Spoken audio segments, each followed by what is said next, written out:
प्रीतम नगर राज्य में राजा जयसिंह अपनी पत्नी रानी सुनैना के साथ रहते थे। राजा जयसिंह और रानी सुनैना दोनों आपस में बेहद खुश थे। प्रजा में भी सब कुछ अच्छे से चल रहा था। प्रीतम नगर में चारों ओर खुशहाली थी। एक दिन, महाराज, शिकार पर जाने की सारी व्यवस्था कर दी गई है। महारानी सुनैना, बताइए फिर वन की सैर के लिए कब प्रस्थान करें? महाराज, मैं इस बार आपके साथ नहीं जा पाऊंगी। मेरी तबीयत कुछ ठीक नहीं है।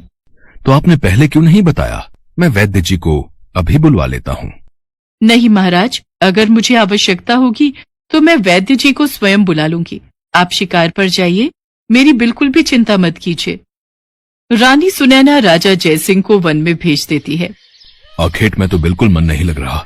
रानी सुनैना साथ होती तो समय आराम से व्यतीत हो जाता। वापस महल ही चला जाता हूँ। शाम भी होने वाली है। जैसे ही राजा जयसिंह वापस मुड़ने लगते हैं, अचानक उन्हें किसी लड़की के चिल्लाने की आवाज आती है। लड़की राजा की ओर भागती हुई आती है। बचाओ, बचाओ, मुझे बचा लो, वो लोग मुझे मार देंगे, मुझे बचा लो। घबराओ नहीं, शांत हो जाओ, तुम्हें कुछ नहीं होगा। तू भागकर यहाँ आ गई। आज मेरे से विवाह करने से तुझे कोई नहीं रोक सकता। नहीं, मैं तुम जैसे डाकू चोर से विवाह नहीं करूंगी।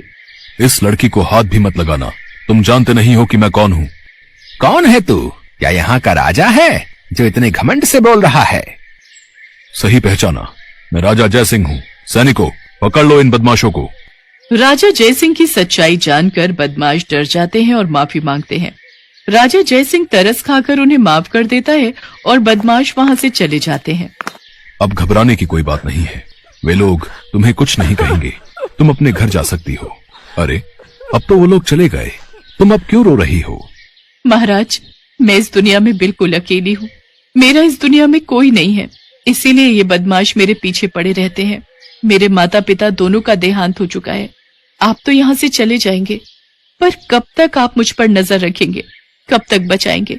आज ये बदमाश मेरे पीछे पड़ा है, कल कोई और पड़ेगा। तुम्हें चिंता करने की कोई आवश्यकता नहीं है। मैं तुमसे विवाह करूंगा, तुम्हें अपनी रानी बनाऊंगा। राजा जयसिंह ने मालिनी नाम की उस लड़की से उसी समय सैनिकों को आदेश देकर विवाह की व्यवस्था करके वन में ही विवाह कर लिया और विवाह के पश्चात मालिनी राजा जयसिंह के साथ महल में आ गई। राजा जयसिंह ने रानी सुनैना को सारी बात बताई। अब विवाह हो चुका था तो रानी सुनैना क्या करती? सुनैना को मालिनी को दूसरी रानी के रूप में स्वीकार करना ही पड़ा। मालिनी के आ जाने के बाद राजा जयसिंह ने रानी सुनैना की तरफ ध्यान देना बंद कर दिया। वो हर समय मालिनी के कक्ष में ही रहते थे। राज्य और प्रजा के प्रति भी राजा जयसिंह लापरवाह हो गए थे। रानी सुनैना गर्भवती थी। ये बात जब रानी सुनैना को पता चली तो वो खुशी में राजा जयसिंह के पास पहुंची, पर राजा जयसिंह अपने कक्ष में नहीं थे। महारानी, महाराज महारानी मालिनी के साथ उद्यान में बैठे हैं। अच्छा, कोई बात नहीं, मैं अभी उद्यान में जाकर ही उन्हें ये खुशखबरी देती हूँ। वो जब ये बात सुनेंगे तो बहुत खुश होंगे। रानी सुनैना खुशी से राज बगीचे की ओर जाती है, पर महारानी सुनैना को देखकर मालिनी गुस्से में आ जाती है। महाराज, क्या महारानी सुनैना को इतना भी नहीं पता कि जब आप और मैं राज बगीचे में विश्राम कर रहे हैं तो इन्हें यहाँ नहीं आना चाहिए? मैं भी तो इनका समय नहीं लेती जब ये आपके साथ होती हैं। मुझे इनकी ये बात कतई पसंद नहीं आई। मालिनी, ऐसी बात नहीं है। मैं महाराज को एक खुशखबरी देना चाहती थी। क्या खुशखबरी सुनैना? बताओ, जिसके लिए तुम्हें यहाँ बगीचे तक आना पड़ा। महाराज, आप पिता बनने वाले हैं। अभी दाई माँ ने बताया मैं गर्भवती हूँ। क्या मैं पिता बनने वाला हूँ? महारानी सुनैना, आज मैं बहुत खुश हूँ। राजा जयसिंह को महारानी सुनैना के साथ प्रेम पूर्वक बातें करते देख मालिनी ईर्ष्या से भर जाती है। महाराज तो रानी सुनैना के साथ इतने प्रेम पूर्वक बात कर रहे हैं। अब कहीं महारानी के बच्चा पैदा हो गया तो सारा राजपाट भी छिन जाएगा और महाराज भी मेरे हाथों से निकल जाएंगे। मुझे जरूर कुछ करना होगा। मुझे इस सुनैना को राज्य से बाहर फेंकवाना ही होगा। मालिनी का स्वभाव बहुत चतुर था। वो रानी सुनैना को राज्य से भेजने की योजना बनाने लगी। कुछ समय बाद मालिनी गर्भवती हुई और उसे मौका मिल गया। महाराज, ये देखिए, रानी सुनैना मुझे ये जहर भरा दूध का गिलास पिलाने वाली थी। अचानक से बिल्ली आई और इस दूध को पिया और वो मर गई। महाराज, रानी सुनैना चाहती है कि मैं और मेरा बच्चा मर जाए। महाराज, मालिनी झूठ बोल रही है। इसने तो मेरे से खुद ही दूध मांगा था और मैंने दूध गर्म करके दे दिया। मुझे नहीं पता महाराज इस दूध में जहर कैसे आया। ये जरूर मालिनी की कोई योजना है। महाराज, बहुत हो चुका। मेरी जान यहाँ सुरक्षित नहीं है। मैं ये महल छोड़कर जा रही हूँ। आप इस सुनैना के साथ रहिए। मालिनी रुक जाओ, तुम्हें ये महल छोड़कर जाने की कोई जरूरत नहीं है। हम महारानी सुनैना को अभी और इसी वक्त अपनी जिंदगी से निकाल रहे हैं। महाराज, मेरा विश्वास कीजिए, मैं निर्दोष हूँ। महाराज जयसिंह मालिनी की बातों में आकर रानी सुनैना को नगर से बाहर निकाल देते हैं। महारानी सुनैना रोती हुई वन में चली जाती है और वहीं एक झोपड़ी बनाकर रहने लगती है। इधर मालिनी पूरे महल पर राज करती है।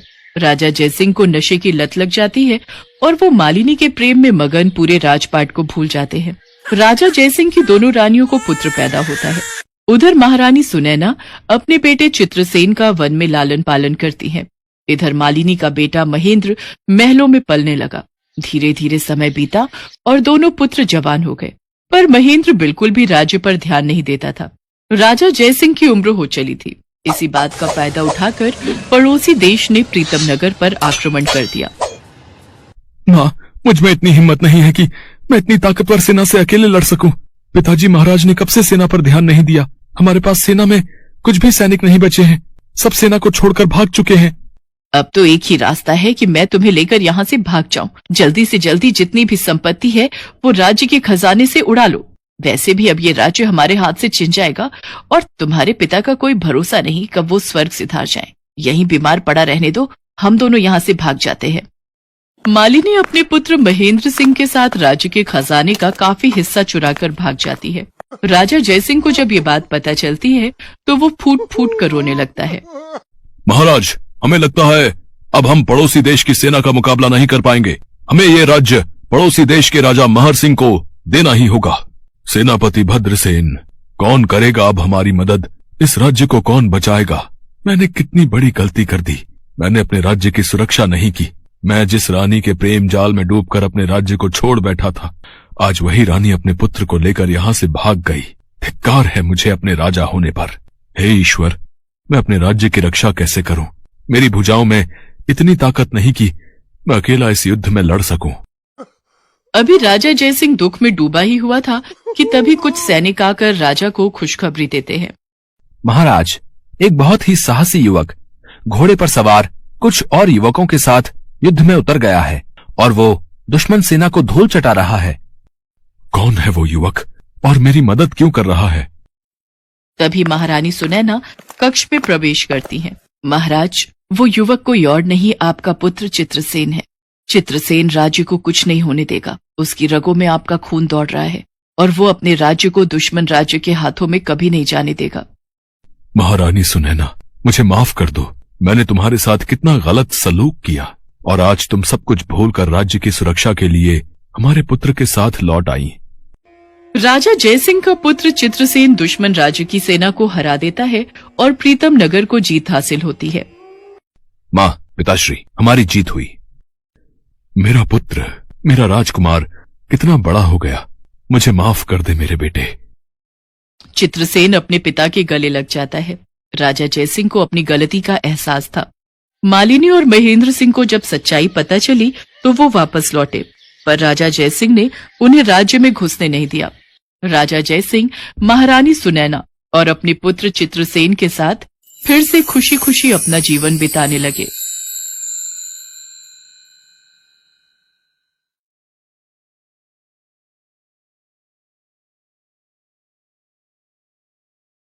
बहुत समय पहले की बात है।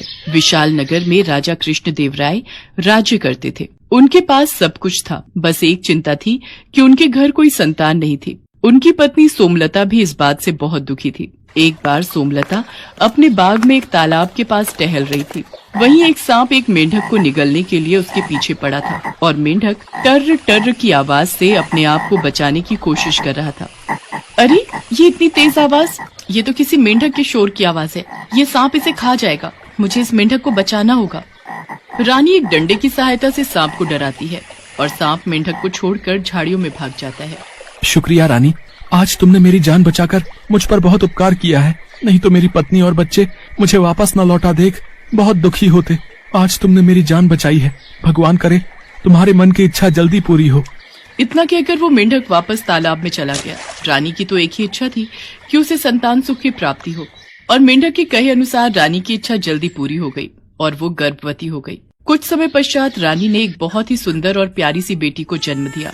महारानी, हमारी बेटी के नामकरण समारोह में हम दूर दूर के राज्यों में सभी को आमंत्रित करेंगे। इसके अलावा मैं चाहता हूँ हम परीलोक की सभी परियों को अपनी बेटी को आशीर्वाद देने के लिए आमंत्रित करें।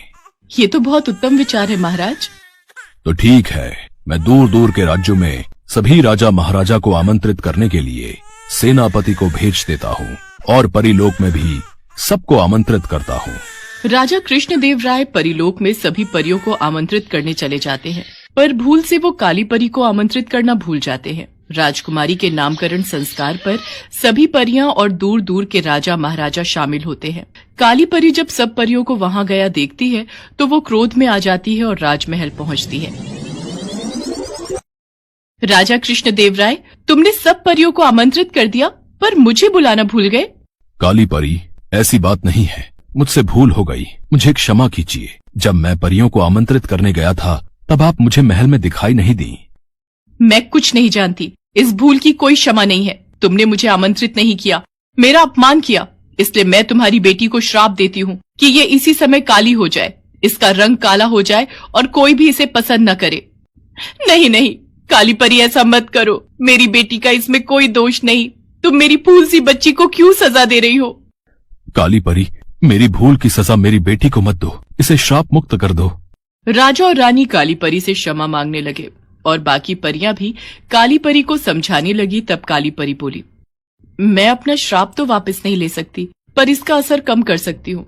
राजकुमारी का कालापन सिर्फ तभी दूर होगा जब कोई राजकुमार खुद राजकुमारी को इसी रूप रंग के साथ पसंद करेगा और उससे शादी करने के लिए कहेगा। उसी समय राजकुमारी वापस अपने रंग रूप में आ जाएगी।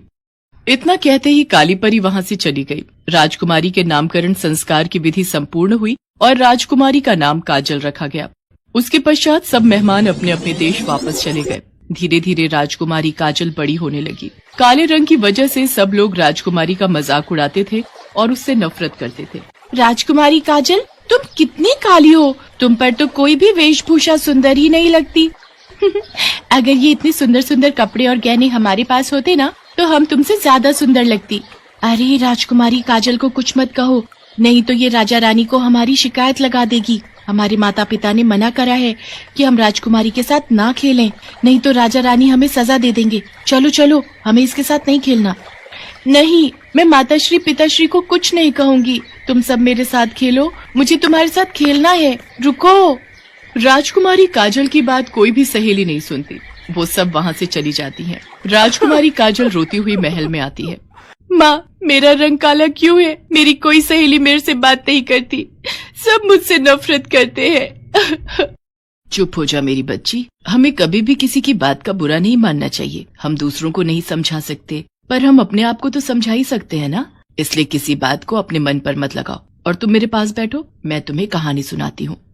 राजकुमारी काजल इसी बात को लेकर हमेशा दुखी रहती थी। धीरे धीरे समय बीता और राजकुमारी काजल बड़ी हो गई। राजा और रानी चाहते थे कि राजकुमारी का विवाह हो, पर राजकुमारी के काले रंग की वजह से सारे राजकुमार उससे रिश्ते के लिए मना कर देते थे।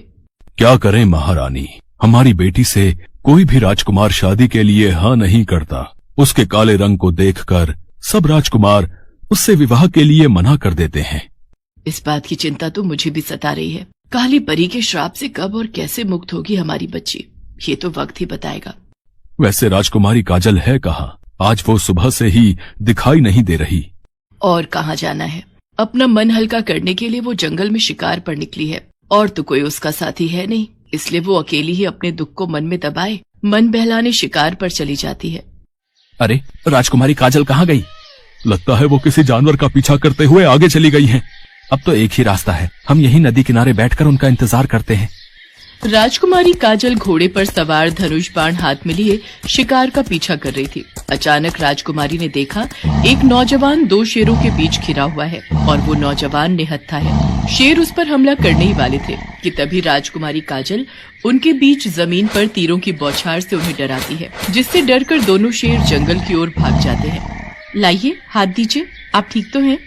जी शुक्रिया। बस थोड़ी सी देर हो जाती तो मैं इन दोनों का भोजन बन चुका होता। वैसे मेरा नाम जयचंद है। मैं पास के राज्य कुशलगढ़ का राजकुमार हूँ। और आपका परिचय? राजकुमारी काजल जयचंद को अपना परिचय देती है। धीरे धीरे जयचंद और राजकुमारी काजल में दोस्ती हो जाती है। राजकुमारी काजल को जयचंद का साथ बहुत अच्छा लगता था। राजकुमारी मन ही मन जयचंद को प्यार करने लगती है, पर राजकुमारी को डर था कि कहीं सभी राजकुमारों की तरह जयचंद भी राजकुमारी को विवाह के लिए मना न कर दे। इसलिए राजकुमारी काजल ने जयचंद से दूरी बनाना ही ठीक समझा। आज 5 दिन हो गए, राजकुमारी काजल मुझसे मिलने नहीं आई। सब ठीक तो होगा? कहीं राजकुमारी काजल का स्वास्थ्य तो नहीं खराब हो गया? मुझे उनके राज्य में जाकर उनका हालचाल जानना चाहिए।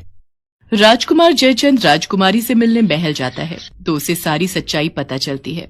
राजकुमारी काजल, आपने बिना मेरी राय लिए, मेरे से बात किए बिना ये कैसे फैसला ले लिया कि मैं आपको पसंद नहीं करूंगा? मैंने तो आपसे अभी तक अपने मन की बात कही ही नहीं।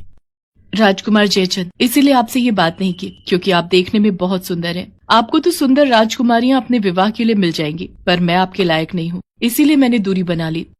राजकुमारी काजल, किसने कहा कि आप सुंदर नहीं हैं? आपकी खूबसूरती मैंने देखी है। आप बहुत सुंदर हैं। आपका मन बहुत सुंदर है। व्यक्ति के रंग से उसकी सुंदरता की पहचान नहीं होती, उसके व्यवहार से होती है। आप मुझे बहुत पसंद हो। मैं आपसे विवाह करना चाहता हूँ। राजकुमार जयचंद के इतने शब्द बोलते ही राजकुमारी काजल का रंग बदलने लगता है और वो वापस अपने रूप में आ जाती है। ये देखकर जयचंद और काजल दोनों ही चौंक जाते हैं। तभी राजा कृष्णदेव राय और रानी सोमलता काली परी के द्वारा दिए गए श्राप की पूरी बात उन्हें बताते हैं।